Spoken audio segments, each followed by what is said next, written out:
Mag-picture kami ni Senyor Lucy. Ayan, guys.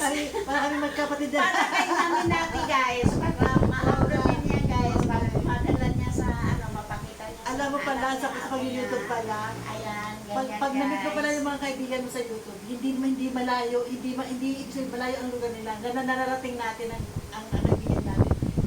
Pag gusto, may paraan.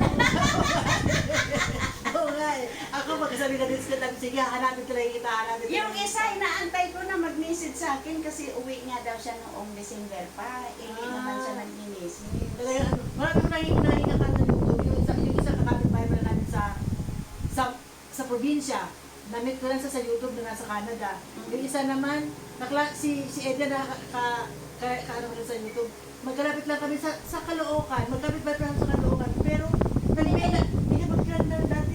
nagbit lang kami sa YouTube na magkapit-bahay na pala kami sa Caloocan. Sabi ko talaga naman talaga ang YouTube talaga. Pinagbibit talaga yung mga kapit-bahay na di mo nakikita. Oo. Masarap nga. Masarap yung pero nagkasulatan. Ay, silingan lang pala kita kapit bahay. Sabi nga Hindi tayo nagkakailala. Sa phase 1 siya, ako naman sa phase 3. Pero isang lugar lang talaga kami. Kaya naman may paso ng December, isang lugar ako makaka-uwi. So, nasa income siya ngayon. Isa naman, kapit-bahay namin sa probinsya, kilala ko kamag-anak niya, nag-meet kami kay Mami Irie. Oo, yun nasa Canada na kapit-bahay ko sa probinsya. Nasabi ko Marami talagang magkakakilala talaga sa YouTube. Pag hinahanap ko talaga, ayaw pala magkalapit lang talaga. Kaya walang malayo sa YouTube. Malapit pala lahat. Malapit pala lahat. Ayan guys, salamat kay Mami Nati guys. Kukoy Ruiz, dalawa yung channel niya guys. Ayan, review na si Kukoy Ruiz. Sana ma-monetize na. Kita talaga. Ayan, masaya at dinalaw niya ako dito guys. Plano ko nga sana sa Grand Central kami makikita. Gusto magulo doon. Mas maganda sa bahay. Hindi pala dito sa bahay. Sabi niya, sige punta na namin sa bahay yan. Sa inyo. O sige, sabi ko mas maganda. Mas maganda bahay para makapagkwentuhan ng maayos. Iba kasi na sa bahay kasi parang pamilya mo, parang yung closeness nyo, buo, kaysa sa mga magkikita, parang hindi sa patang pagkipunta nila. Sa bahay parang parati na, kaibigan ko to, kaibigan ko to, talaga, masarap. First time na madalaw ako ng kakulabs na rin sa YT. Alam mo na malapit ka lang pala dito sa alam ko yung lugar mo eh. Hindi na pwedeng pag-uwi ako ng Pilipinas, hindi dadalawin talaga kita. Kasi alam ko yung lugar mo eh. Kahit di mo na sabihin sa akin na sundan mo ko, alam ko na lugar mo. Oo. Hindi ko lang, nagpaplano lang kami maglipat. Kasi yung isang business ng anak ko. Hindi pa naman. Hindi ko siya tinatulog. Nakakilala lang sila nung itong best friend niya, itong kaano niya, matagal na sa Amerika. Nag-aya na mag-negosyo na lang daw sila kasi sa pag-magiging hindi maganda sa boss nila Chinese, hindi maganda. Kaya sinabi niya sa akin na okay pa man na mag-negosyo. Sabi ko, okay naman ang negosyo pagka nag-click yan, isang taon mayaman pa lang sa negosyo. Empleyado ka lang talaga habang buhay. Yung nakilala niya sa opisina, yung bago niya pinasukan noon na trabaho, matagal na sa medical, may kaya. Sabi ko, sige, pag-aralan mo, hindi naman yan ang tinapos mo. Pag-aralan mo. Kasi tinapos yan, mass comm eh. Tapos nasa medical. Kaya natutunan naman. Kaya yun, sabi ko, aralin mo lahat. Sabi ko sa kanya. Kasi hindi mo sa kanya yung paano mo patakunin yung negosyo kasi wala ka pang alam. Kaya yun, natutunan. 2015 siya sinulat.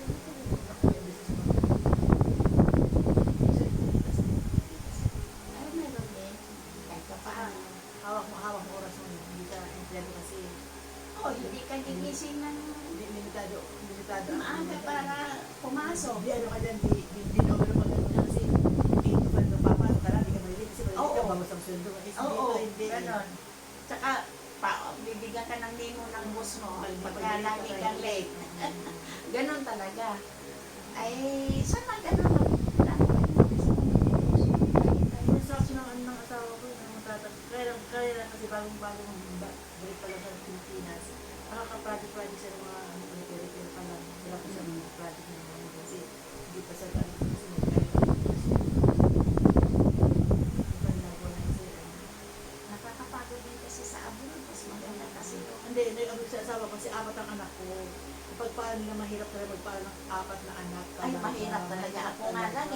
lang yan eh. Mahirap. Pinagtapos ko yung 3 na yan. Ako, kaya nga ako nag-ibang bansa din. Yun yung napaunan ng pagpapayamang ba ng asawa ko. Parang suporta yung pag-aaral ng mga bata. I-apat sila. Isa UST, isa UP.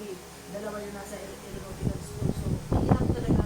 Nakakalaman talaga para niya. Kasi nadadal sila. Dalawa na namin yung nasa aeronautical school. Oo nga. At dahil nakadukong kanto para niya magtatatado sa dito. Pwede. Malalim. Malayo. So, after nila nakatapos, napa namin yung kondo doon.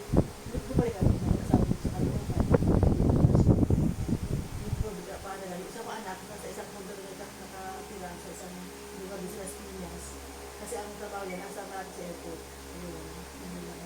Nimbes namin kondo. Kasi parang mapano. Sabi namin, parang pwede na lang kita. Kasi parang maraming tulungan natin ang pag-negosyo, pagpapatukan. Kasi Oo. kondo, hindi. Yun nung nag-aaral sila, mapahiramangan namin. Pero sa investment, hindi gaan. Sa mga lupa. Oo, lupa talaga. Lupa maganda din. Ayan guys, kami kakain na ni mami natin. Marami pa daw siyang pupuntahan.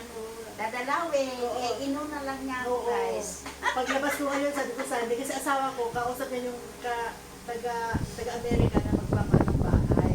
Kasama niya sa Doha, kasama niya. Nung yung Pilipinas, para yung bahay nila, si Pangit. Eh, pwede na ng asawa ko anong gagawin sa bahay niya. Eh, naghiwalay kami doon sa Karukatan. Papasok ako ng monumento siya pa kung Karukatan. So, tawa pag narinig ko tawa ko din, tawa din.